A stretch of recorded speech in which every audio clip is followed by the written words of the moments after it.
Welcome to McPlum, simple solutions served daily. Begin by identifying the act's title, year, and extent. This orients you to the law's scope and territorial reach. Locate the table of contents and part/chapter headings to see how topics are organized and where key subjects lie.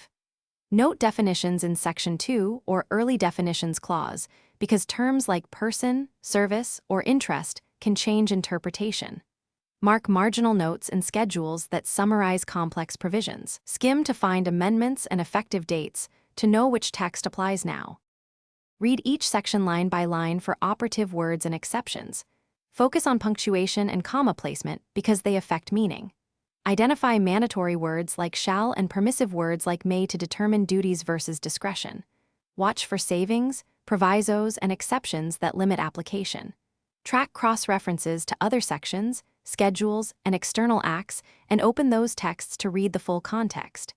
Annotate margins with short notes. Underline operative clauses, and flag any phrases that seem ambiguous for closer review. Use definitions first, then general principles of statutory interpretation like purposive and literal approaches to resolve ambiguity.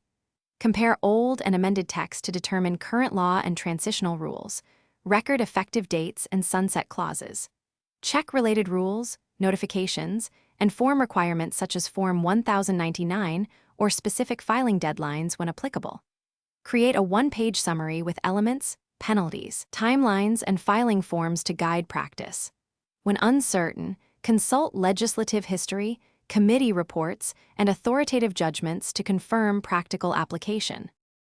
Thanks for watching. Stay juicy and subscribe.